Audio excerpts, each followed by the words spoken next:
enfant qui va aller à l'école, que vous allez inscrire, est-ce que vous connaissez son canal sensoriel de préférence?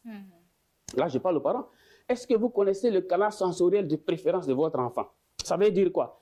Est-ce que vous savez quel est le canal par lequel votre enfant préfère recevoir les informations, par lequel il préfère communiquer? Est-ce qu'il est visuel? Est-ce qu'il est auditif? Est-ce qu'il est kinesthésique? Quand vous ne le savez pas, vous partez l'inscrit. Bon, la rentrée, c'est le 10 septembre, par exemple. Vous dites, bon, le 10 septembre, c'est la rentrée des classes. Bon, je peux attendre un peu, je vais inscrire mon enfant. OK, vous l'inscrivez, il n'y a pas de problème. L'enfant est inscrit, il a son ticket d'entrée et il s'assoit n'importe où dans une classe, dans une salle de classe. Ça marche. En réalité, ça ne marche pas. Bénédicte, ça ne marche pas. Et pourquoi ça ne marcherait pas? OK. Si votre enfant, il est du type auditif, tout le monde est inscrit, lui, il vient en dernière position, il s'assoit derrière.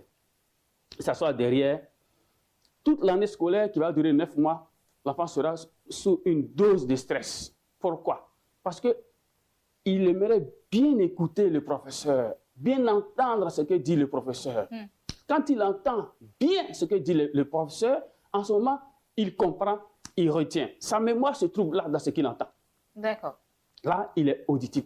Il ne doit pas être derrière. Parce que derrière, quand il y a ces camarades qui seront en train de bavarder, si la classe n'est pas bien gérée par le maître, par exemple, ou par le professeur, si la classe n'est pas bien gérée, l'enfant, il aura des problèmes. Et j'ai reçu comme ça, je ne vous coupe pas, j'ai reçu comme ça un élève qui avait eu la moyenne dans toutes les matières, presque, sauf en anglais. Et à mon bureau, je lui ai dit, mais sa mère était là, je lui ai dit, mais pourquoi en anglais ça n'a pas marché? Il m'a dit, non, monsieur, c'est parce que mes camarades bavardaient que je n'ai pas eu la... Sa mère a commencé à rire, mais en réalité, l'enfant avait raison. Quand on bavarde autour de lui, il ne saisit plus ce que le professeur dit parce qu'il est de type auditif. Alors, il rate le coup. D'accord. Donc, il faudrait mettre l'enfant devant. Il doit être devant. D'accord. Et celui qui est visuel, il faut qu'il voie le professeur. D'accord. Oui, il ne faut pas qu'il y ait des grands élèves devant lui comme ça. Chaque fois, il est... Parce que tant qu'il ne voit pas le professeur qui parle, il ne retient pas. D'accord. Il y a des parents qui disent, mon enfant n'a pas besoin d'étudier. Quand il quitte l'école et il vient, le lendemain, quand il y a une interrogation, il s'en sort. L'enfant, il est soit du type auditif. Quand il a bien écouté, ça c'est l'essentiel. Ou bien il est visuel, quand il a bien vu le tableau, tout ce qui est écrit par sa mémoire. Sinon, tous les enfants sont visuels, auditifs, kinesthésiques, mais c'est la préférence de l'enfant. Kinesthésique, c'est quoi? Kinesthésique, vous allez voir, il y a des enfants, quand vous achetez un jouet pour lui, il va démonter le jouet. Vous pensez qu'il est en train de gâter le jouet? Non, il est en train d'apprendre. Ah, d'accord. Eux, ils aiment le toucher. Ils aiment toucher pour creuser, pour voir. Ils aiment découper. Enfin, ils ne sont pas en train de gâter. Dans leur logique, ils sont en train d'apprendre le fonctionnement du jouet. Le jouet, là, c'est comment? Nous, les parents, on souffre parce qu'on se dit que l'enfant a déjà gâté le jouet. Tu as acheté le jouet à peine un jour, il s'est déjà démonté. Il est kinesthésique. Il faut qu'il touche. Il faut qu'il comprenne comment... Et ces enfants, ils deviennent chirurgiens. Ah, d'accord. Ils deviennent boulangers. OK. Parce que les chirurgiens, ils découpent l'être humain, le corps. Ils le découpent. Voilà. Ils deviennent plus tard des chirurgiens. Ils sont très intelligents parce que eux, ils ont en eux le visuel, l'auditif et puis aussi le toucher. D'accord. Donc, chers parents, si vous avez des enfants qui démontent les jouets, à peine vous avez acheté, surtout en Noël, là, on souffre en Noël, Oui. à peine le jouet, on donne le jouet le 25 décembre, le matin, le soir, le 26 même, on n'en parle pas. Le jouet est déjà parti. Donc, ne vous inquiétez pas, bonne nouvelle, c'est que votre enfant va devenir Il a appris. L'enfant a appris. Il a appris. Donc, laissez-le gâter les jouets, c'est pour juste apprendre. L'enfant kinesthésique, quand vous lui dites, par exemple, il faut aller nettoyer ta chambre, il va mettre de l'eau dans ta chambre. Quand vous le lui dites et qu'il n'obéit pas, ce que vous devez faire, prenez-lui la main, accompagnez-le, dites-lui qu'on va faire ensemble.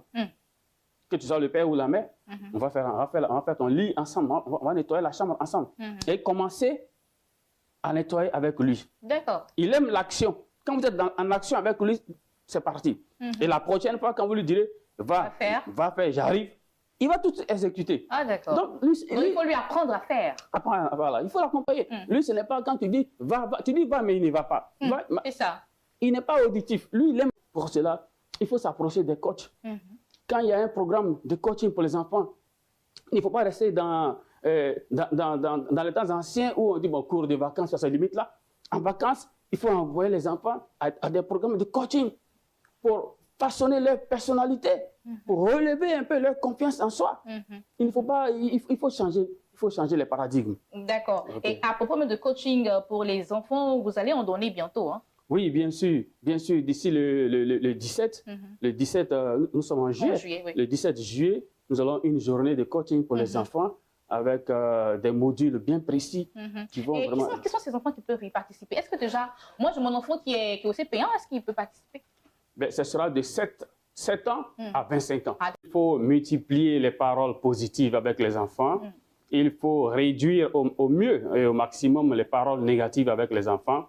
Sinon, tout ce qui est négatif, les mettre dans une position d'incapacité, d'impuissance et ça les diminue. Voilà un peu... Donc, quel que soit le résultat scolaire... Quel que soit le résultat scolaire de votre enfant, il faut être positif avec lui. Ne lui dites pas qu'il a échoué. Dites-lui, par exemple, qu'il a eu des challenges dans les matières où ça n'a pas marché et que la prochaine fois, ça ira.